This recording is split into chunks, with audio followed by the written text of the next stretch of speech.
"Your sister's moving in, no arguments," my parents declared at dinner, never asking, just arriving with a truck, until a stranger opened my door, holding secrets that could unravel everything. I stood in my San Francisco loft, heart pounding like a drum solo at a rock concert, staring at the text message that had just lit up my phone. "We're outside. Open the door. Lauren's moving in today." My parents' words hit like a sucker punch, each syllable a violation of the sanctuary I'd spent years building. This wasn't just a loft. It was my fortress, my middle finger to a past of scraping by, of instant noodles and couch surfing at my friend Mia's when rent was a pipe dream. At 30, I'd clawed my way to marketing director at Apex Media, and this sleek, minimalist space with its floor-to-ceiling windows was my victory lap. Now my family was storming the gates, demanding I surrender it to my sister Lauren without so much as a courtesy call. The doorbell buzzed, sharp and insistent, like a wasp trapped in a jar. I froze, my bare feet rooted to the hardwood floor, the city's foggy skyline blurring through the glass behind me.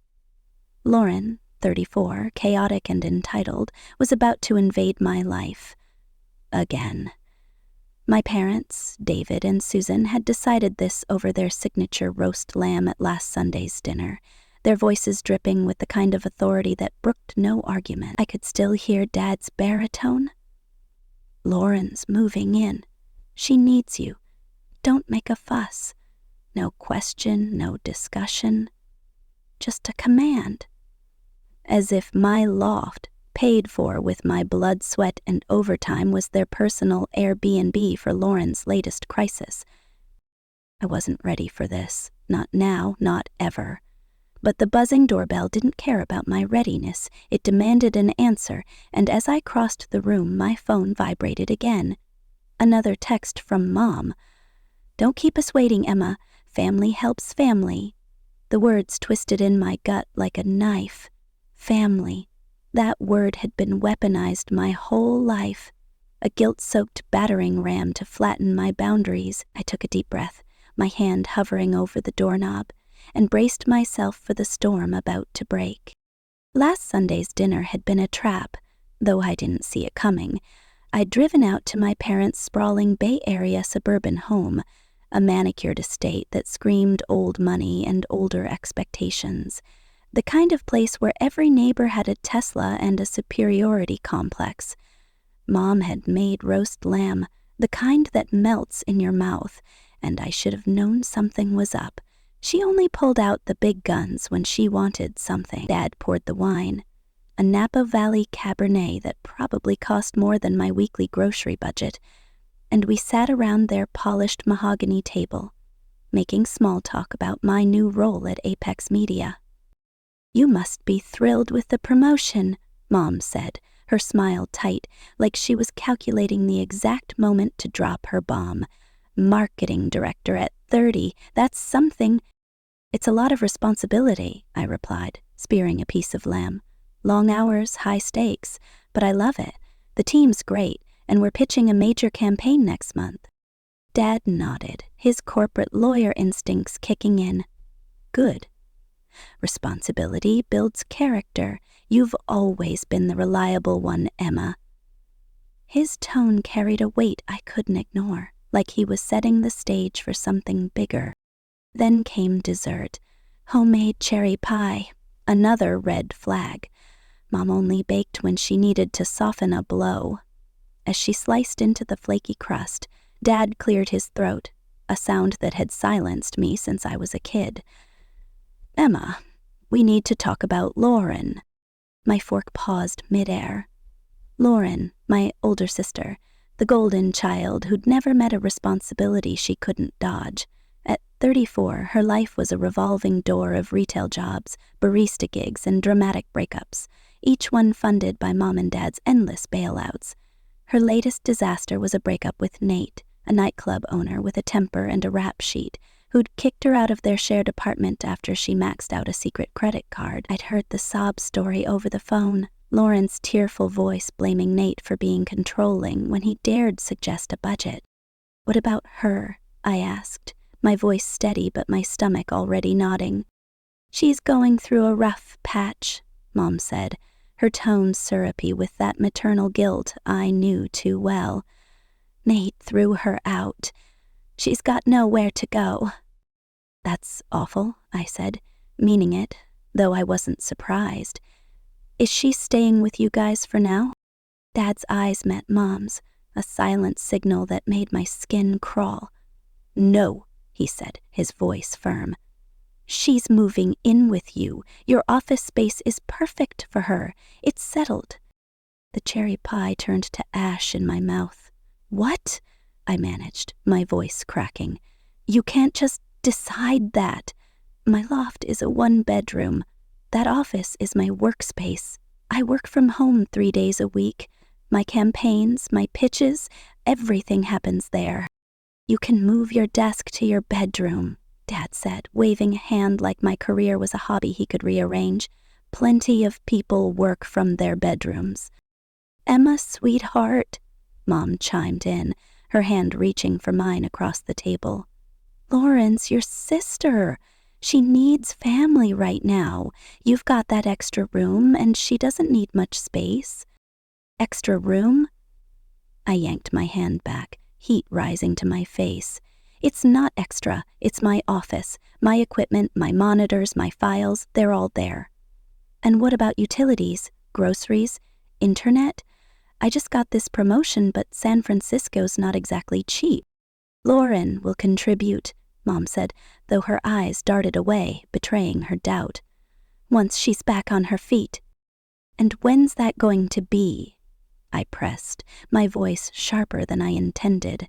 "Weeks? Months? Years? She hasn't held a job longer than 6 months her entire life." "That's enough," Dad snapped, his lawyer voice cutting through the room. "This isn't a negotiation, Emma. Lauren needs help, and you're in a position to provide it. The truck's rented. We'll be at your place Saturday morning, 9 a.m. sharp." The room spun. My sanctuary, my hard-won independence, was being dismantled in a 5-minute conversation over pie. I set my fork down, appetite gone, and pushed back from the table. "I need to think about this," I said, standing. "This is a big change." "There's nothing to think about," Dad said, his eyes narrowing. "We're family. We do what needs to be done." I left their house in a daze, the drive back to the city a blur of fog and headlights.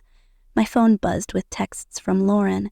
"Can't wait to be roomies. Will my king bed fit in the office? Do you have a good blender?"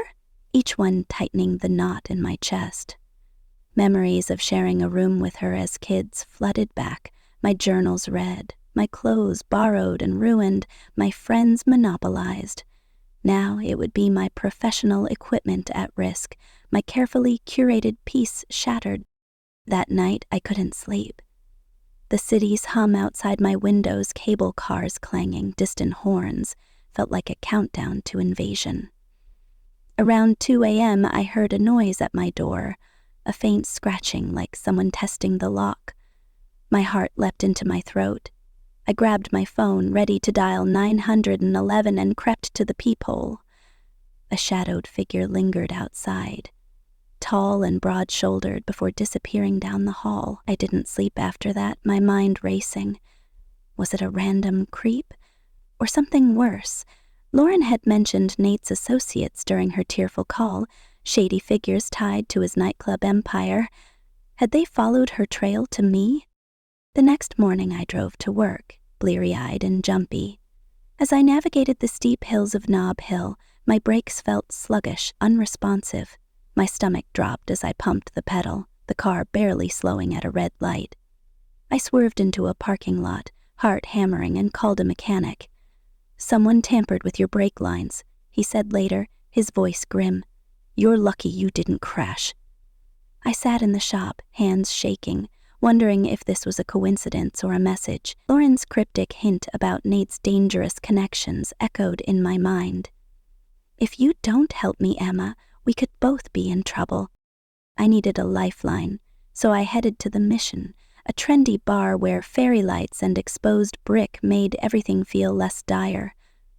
Mia was there, her journalist's notebook open, scribbling notes for her next exposé. She took one look at my face and pushed her IPA aside. "Spill," she said. "You look like you've seen a ghost." I told her everything. The dinner, the ultimatum, the break-in, the breaks. Her eyes widened with each detail. "They can't just commandeer your life like that," she said, slamming her hand on the table. "It's your loft, your name on the lease. Tell them no." "I've tried," I said, stirring my gin and tonic. "They don't listen. They never have. And now Lauren's hinting about some dangerous people tied to Nate.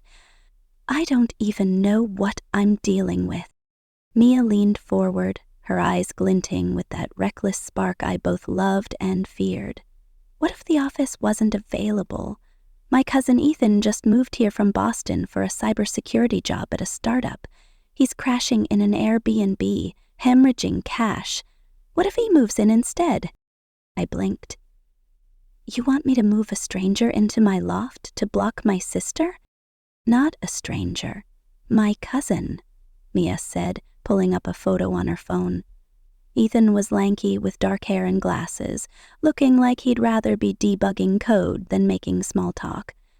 He's quiet, clean, works insane hours. He'd be a perfect temporary roommate. It was crazy, reckless, potentially disastrous. "Tell me more," I said, leaning in. By Tuesday night, I was sitting across from Ethan at a gastropub, the clatter of plates and indie rock drowning out my nerves. He pushed his glasses up, his voice soft but steady. "I appreciate you considering this, Emma.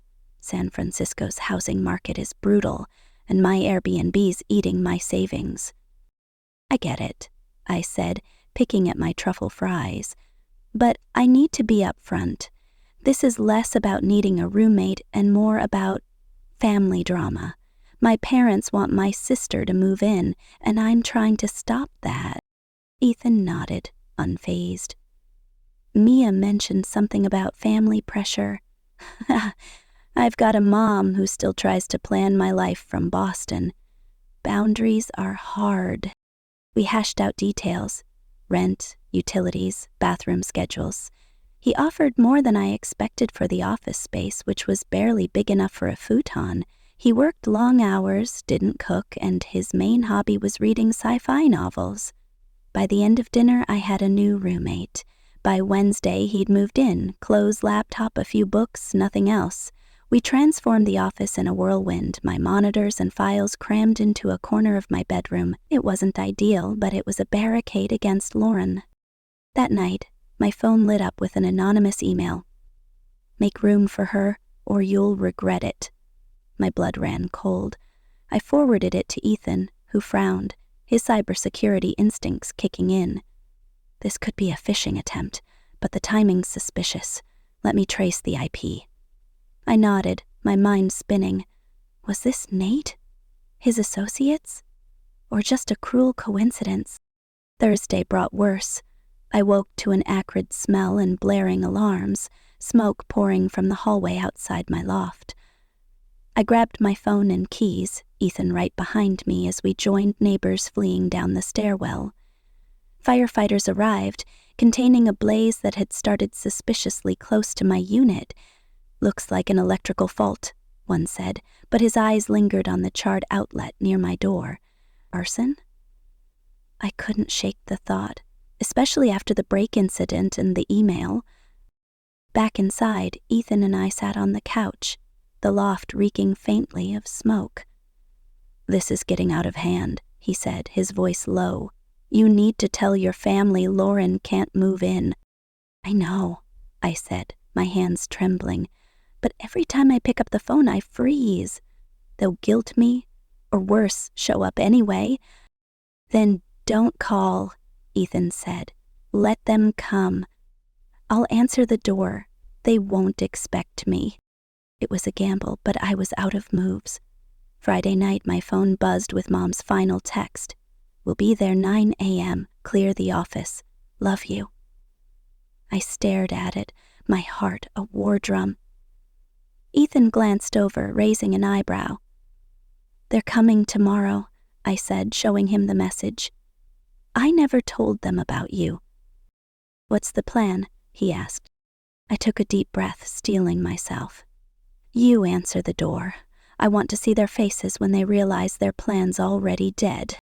Saturday morning dawned gray and drizzly, San Francisco's fog wrapping the city like a shroud. I sipped coffee at the kitchen counter, Ethan beside me, both of us tense as the clock ticked toward 9 a.m. My phone was silent, but my nerves screamed. At 8:50, the doorbell buzzed, early and aggressive. Through the window, I saw Dad's black Mercedes SUV double-parked, a U-Haul truck behind it, Lauren's life packed into cardboard boxes. "You sure about this?"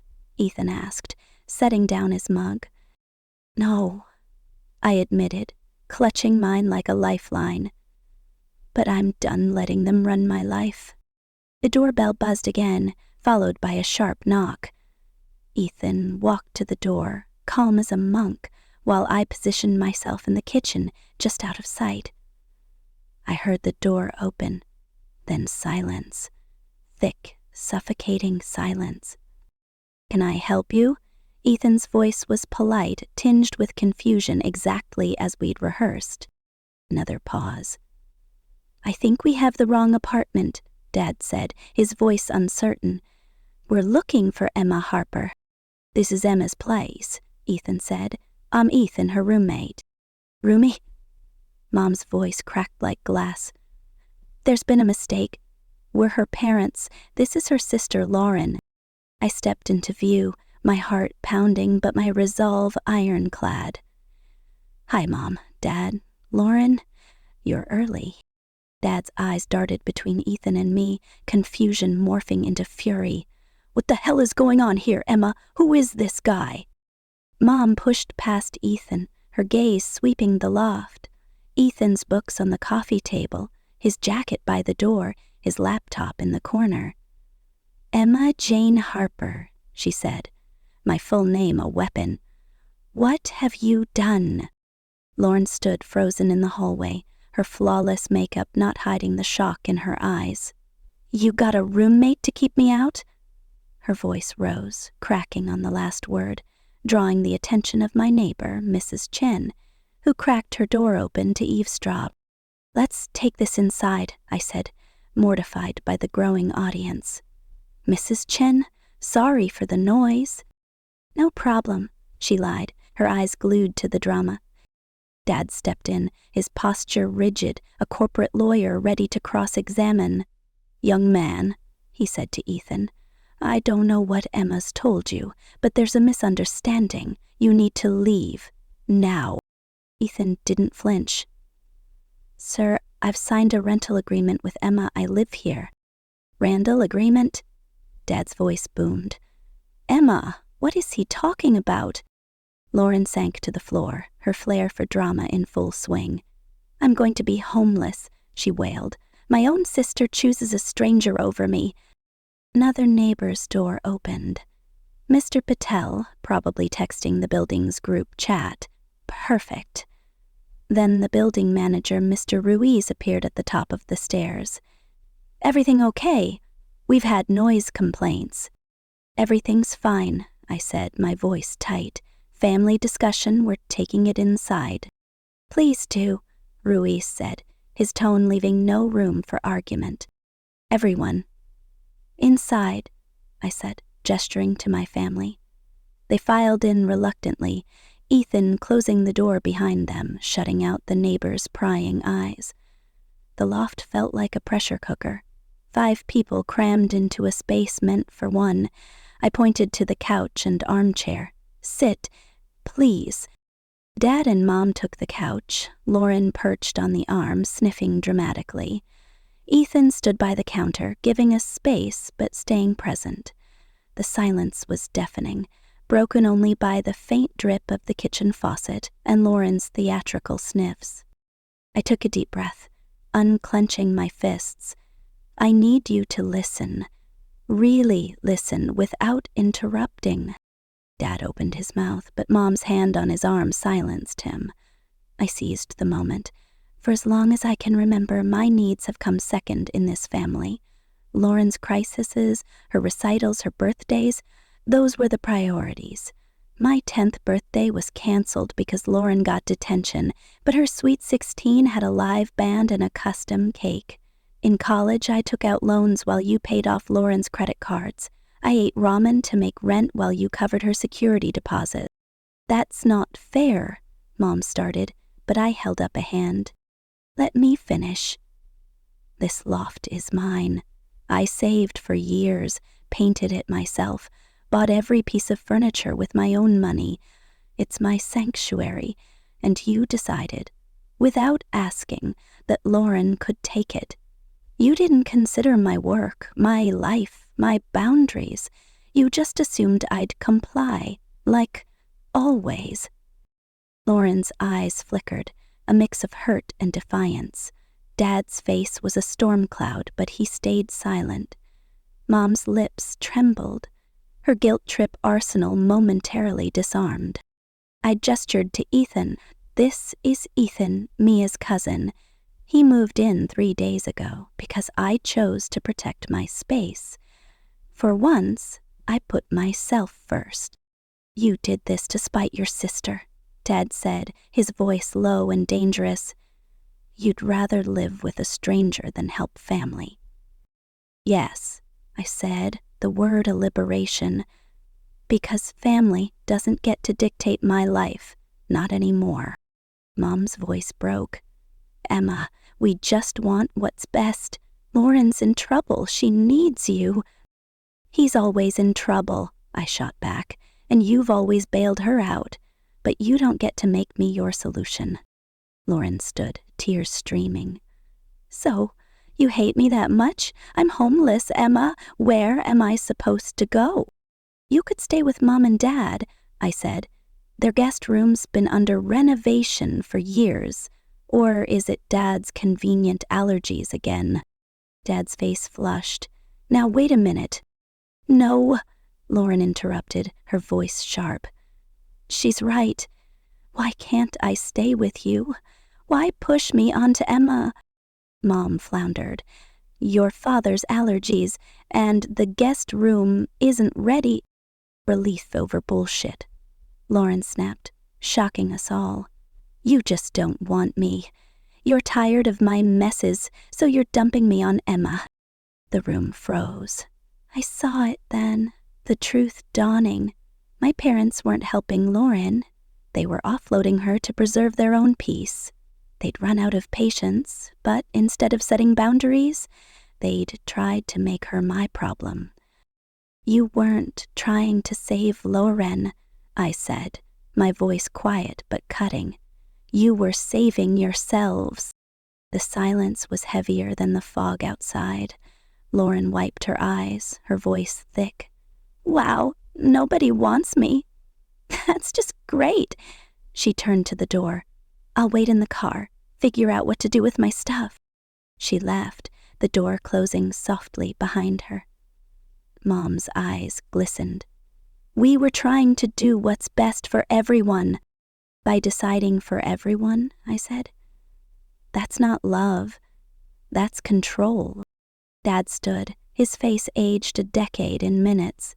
We need to go. We'll deal with the truck and Lauren's things. Mom gathered her purse, her voice small. This isn't you, Emma. The daughter we raised wouldn't let her sister struggle. The daughter you raised is standing right here, I said, and she's done being your doormat. They left, the air thick with disappointment. I sank onto the couch, drained but strangely light.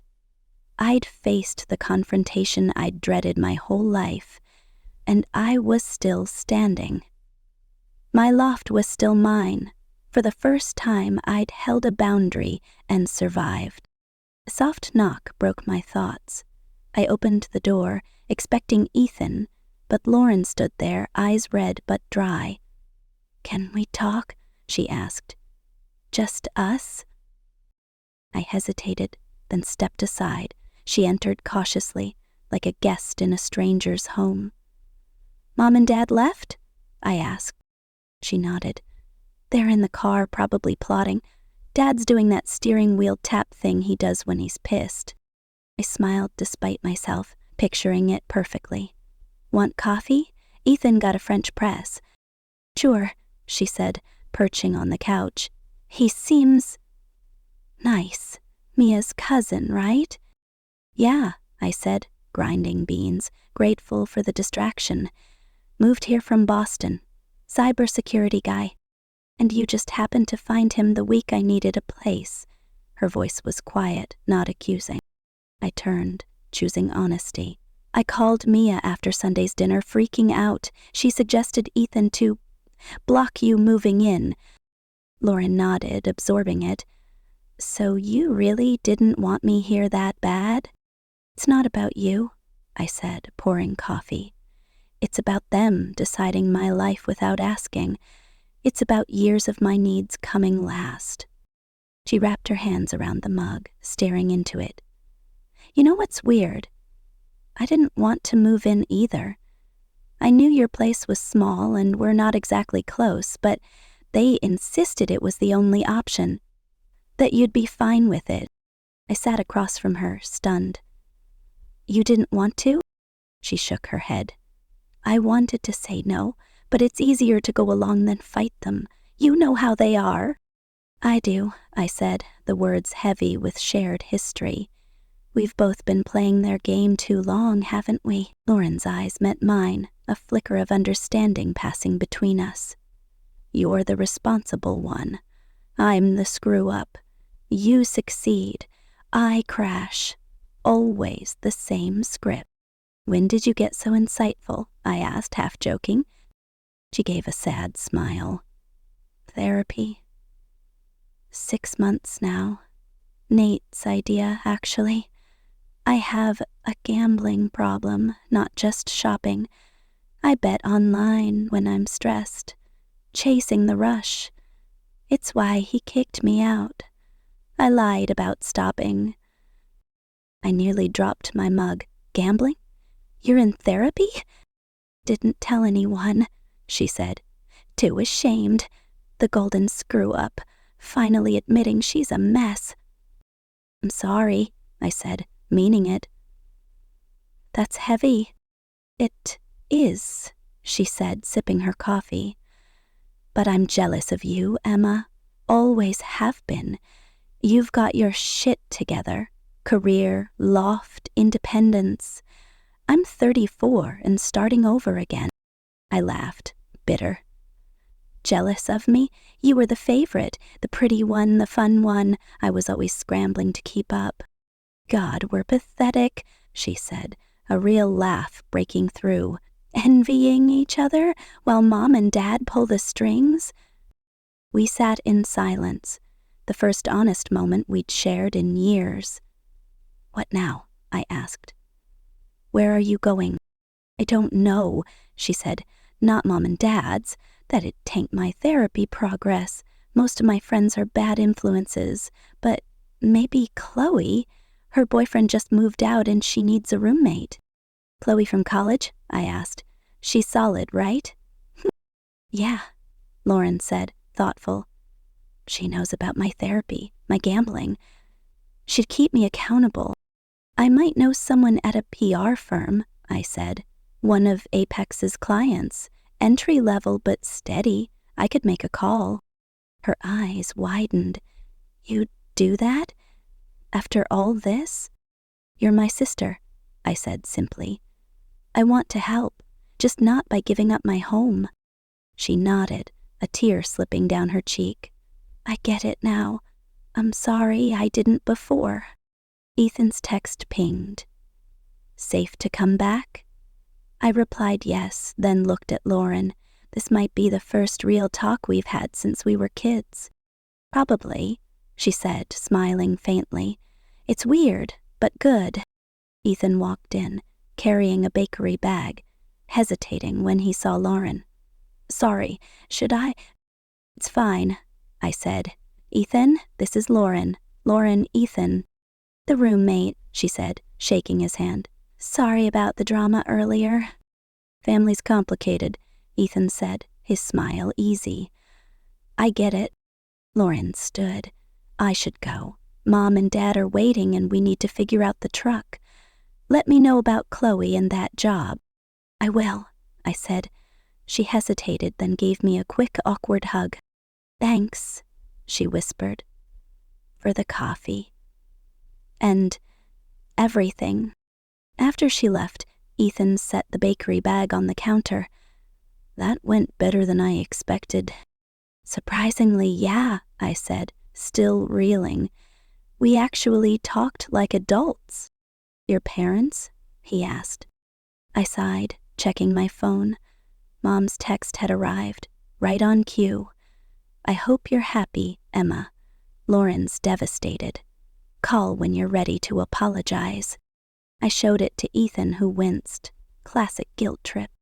Her specialty? I said, pocketing the phone. A week ago, that would have broken me. Now? I'm sad they're upset, but I'm not apologizing for standing my ground. Ethan nodded. You did good. That took guts. I looked around my loft, still mine, though now with Ethan's books mingling with mine on the shelves. The city hummed outside, alive and chaotic, but in here, I felt a fragile peace. I'd faced the storm and come out stronger, but the anonymous email, the tampered brakes, the fire, they lingered in my mind, shadows of a threat I couldn't yet name. Lauren's gambling, Nate's associates, my parents' secrets. What had I stepped into by saying no, and how much deeper would this go? The fog outside my San Francisco loft clung to the city like a second skin, muffling the usual clatter of cable cars and street vendors. Inside, my world was anything but quiet. Lauren's tearful exit and my parents' icy departure had left a vacuum in the air, but the real storm was brewing in the shadows. Nate's threats, the tampered brakes, the fire, the tracking device. My phone sat heavy in my hand, Mom's guilt-laden text glowing on the screen. I hope you're happy, Emma. Lauren's devastated. Call when you're ready to apologize. I didn't reply. For the first time in my life, I wasn't scrambling to smooth things over. But the weight of what I'd done, standing up to my family, choosing myself, felt like a tightrope walk over a pit of snakes, and those snakes were hissing louder than ever. Ethan glanced at me from the kitchen counter, his glasses reflecting the dim light as he unpacked the bakery bag. You okay? He asked, his voice steady but laced with concern. Not even close, I admitted, sinking deeper into the couch. Lauren's gambling, Nate's dangerous associates, my parents' lawsuit threat. This isn't just family drama anymore, it's a war zone. He nodded, setting a croissant in front of me. You're not alone in this. We'll figure it out. His calm was a lifeline, but it couldn't drown out the questions screaming in my head. Who planted the tracking device in my bag? Was Nate acting alone, or was he a pawn in something bigger? Why had my parents hidden Lauren's gambling addiction for years? And what did they mean by family rights in that legal notice? The answers felt just out of reach, like the fog obscuring the Golden Gate Bridge outside my window. Monday morning hit like a freight train. I dragged myself to Apex Media, my mind a tangle of family chaos and looming deadlines. My new role as marketing director came with a high-stakes campaign for a tech giant, and my boss, Vanessa, wasn't known for her patience. As I stepped into the sleek, glass-walled office, she was already waiting at my desk, arms crossed, her stilettos tapping an impatient rhythm. Emma, we need to talk, she said, her voice sharp enough to cut glass. The Horizon campaign is make or break. The client's breathing down our necks, and your head's clearly not in the game. I saw your draft pitch. It's sloppy. Fix it by Friday, or we're having a different conversation. I swallowed hard, the pressure squeezing my chest. I'm on it, Vanessa, just navigating some personal stuff. Personal stuff doesn't pay the bills, she snapped. Get it together, or you're out of the director's chair. Her words stung, but they weren't wrong. I'd spent the weekend dodging threats and family confrontations, not refining campaign strategies. As I opened my laptop, a new email pinged. An anonymous sender, subject line, "You were warned." My heart stopped. The message was short. "Let her in, or the next fire won't miss." Attached was a photo of my loft's door, taken at night, the same door vandalized with "Let her in" spray-painted in red. I forwarded it to Ethan, my hands shaking. "Another threat," I texted. "This is getting worse." His reply was instant. "I'm running a trace on the email. Stay alert. Don't go anywhere alone." I tried to focus on work, but my mind kept drifting to the tracking device I'd found in my bag Saturday night, tucked into a side pocket I rarely used. Ethan had taken it to his cybersecurity contacts, but we had no answers yet. Was it Nate, his associates, or someone closer? Someone who knew my routines? The paranoia was eating me alive. That afternoon, I stepped out for lunch, craving fresh air to clear my head. As I crossed the street toward a food truck, a black SUV screeched to a stop inches from me, the driver's window rolling down to reveal Nate. His dark eyes glittered with menace, his leather jacket and slicked-back hair giving him the air of a low-rank mobster. "Emma," he said, his voice smooth but laced with threat, "you're making things complicated. Lauren owes people, dangerous people. Let her stay with you, and maybe I can keep them off her back and yours." My pulse raced, but I forced my voice to stay steady. "I'm not your bargaining chip, Nate. Leave me out of this." He leaned closer, his smile cold. "You think you're safe because you've got a fancy job and a new roommate? Those people don't care about your boundaries. They'll burn your life down to get what they want. And I know things about Lauren, things your family's been hiding. You want those secrets out?" I stepped back, my hands clenching into fists. "Stay away from me." He chuckled, rolling up the window. "You've got till Wednesday. Make the right choice." The SUV peeled away, leaving me trembling on the sidewalk. I called Mia, my voice shaking as I recounted the encounter. "Nate's not bluffing," I said. "He's tied to something bigger, and Lauren's in deep." "Jesus, Emma," Mia said. "You need to go to the police." "With what? A vague threat and a spray-painted door? They'll laugh me out of the station." "Then let me dig," she said, her journalist instincts kicking in. "I've got contacts who can look into Nate's nightclub. If he's mixed up with criminals, there'll be a trail." Lee agreed, but the fear didn't loosen its grip. Back at the office, I could barely focus, my eyes darting to every shadow, every unfamiliar face. Vanessa's deadline loomed, but Nate's threat and the secrets he hinted at felt like a ticking bomb. That evening, I returned to the loft to find it vandalized again. The words, "Let her in," were now carved into the wooden doorframe, jagged and deep, like a warning etched in blood. Ethan was already there, photographing the damage for evidence. "This wasn't some kid with a spray can," he said, his voice grim. "This was deliberate." I sank onto the couch, my head in my hands. "Nate cornered me today. Said Lauren owes dangerous people.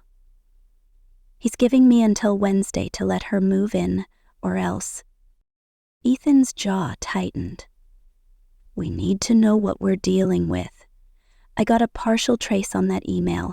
It came from a burner account routed through a VPN. But I'm working on it. The tracking device is still with my contact at the lab. We'll have answers soon. "Answers won't stop a bullet," I said, my voice breaking.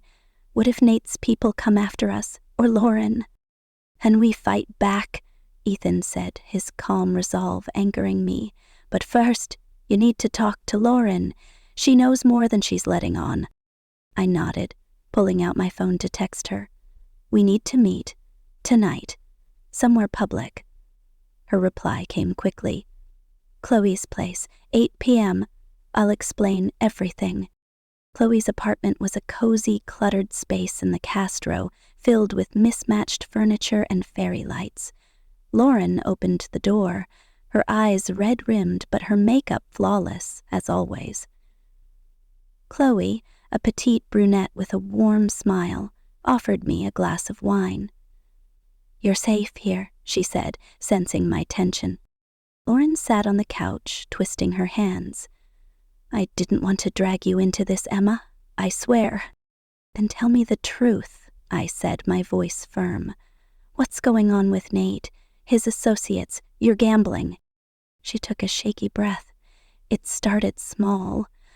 Online poker, sports bets. It was a rush, like nothing else. But I got in over my head. Nate bailed me out at first, but he's tied to some bad people. Loan sharks, maybe worse. I owe them $50,000. 0 cents. And they're not patient." My stomach dropped. $50,000, 0 cents? And Mom and Dad knew? She nodded. "They've been paying off chunks of it, but they're tapped out. That's why they wanted me with you, hoping I'd be out of sight, out of danger." "And Nate's threats? The fire? The tracking device?" I pressed. Her eyes widened. "Tracking device?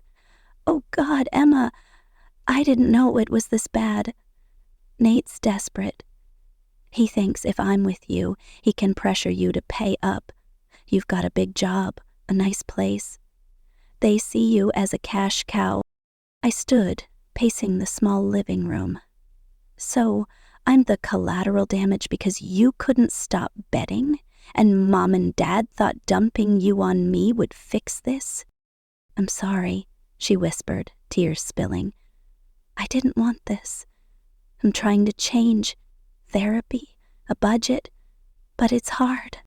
Chloe stepped in, her voice gentle. "She's been staying with me, Emma. I'm helping her stick to her therapy. She's applied for that PR job you mentioned." I softened, the fight draining out of me.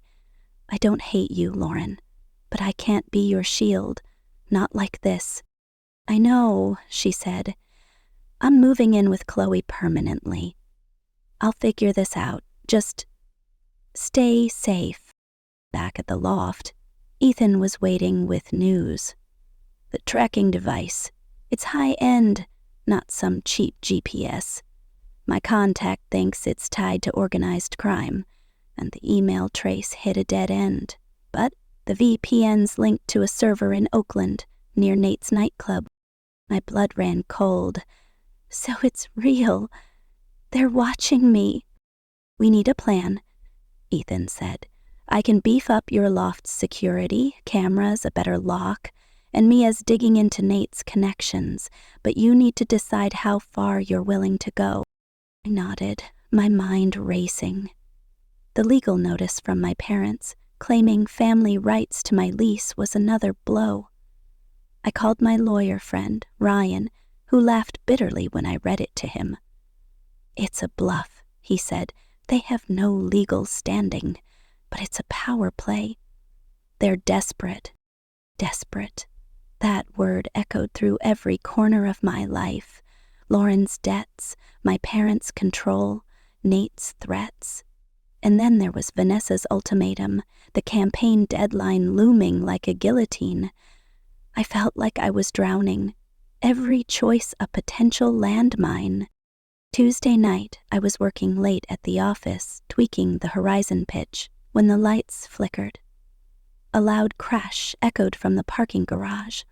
I grabbed my bag and headed for the stairs, my heart pounding. In the garage, my car's windshield was shattered, a brick lying on the hood with a note, "Wednesday's your last chance." I called Ethan, who arrived in minutes, his face grim as he photographed the scene. "This is escalation," he said. "We're calling the police." The officer who arrived was skeptical, noting the lack of witnesses and cameras in the garage. "We'll file a report," he said, "but without hard evidence, it's tough to pin on anyone." Frustration boiled over. "So I just wait for them to burn my loft down, or worse?" "We'll patrol your building," he said, but his tone lacked conviction. Back home, Ethan installed a security camera and reinforced the door. "You're not sleeping alone tonight," he said. "I'll take the couch." I didn't argue. The loft felt like a trap, every creak a threat. Sleep came in fits, haunted by visions of flames and faceless figures. Wednesday morning, I woke to a new nightmare. A PR crisis at Apex. A rival agency had leaked false rumors about our client, and Vanessa was livid. "Fix this, Emma," she barked in a team meeting. "Your pitch is due Friday, and now this? If you can't handle the heat, I'll find someone who can." I spent the day in crisis mode, drafting statements and coordinating with the client, my mind half on Nate's deadline. At noon, Mia called with a bombshell. "Nate's nightclub is a front," she said. "My contact says it's tied to a money laundering ring. Lauren's debts are just the tip of the iceberg.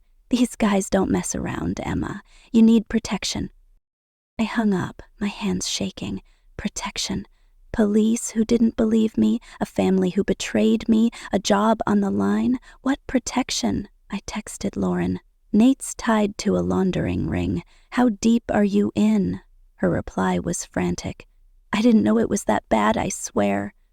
"I'm meeting my therapist today. Please don't hate me." I didn't hate her. I was terrified for her. For us.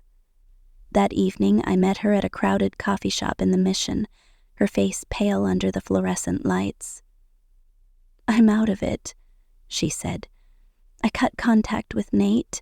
I'm staying with Chloe, working the PR job. But these people, they don't let go." "Then we go to the feds," I said. "Mia's got evidence. We can end this." Her eyes widened. "You'd do that? After everything?" "You're my sister," I said, echoing my words from Saturday. "But we do this my way." Thursday was a blur of meetings and fear. Ethan's contact confirmed the tracking device was linked to a known crime syndicate, and Mia's evidence was enough to get the FBI's attention.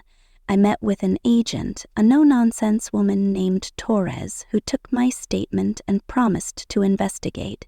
"Stay low," she warned. "These guys play dirty." That night, my loft was quiet, but the air felt charged, like the calm before a lightning strike. Ethan and I shared takeout, the security camera's feed glowing on his laptop.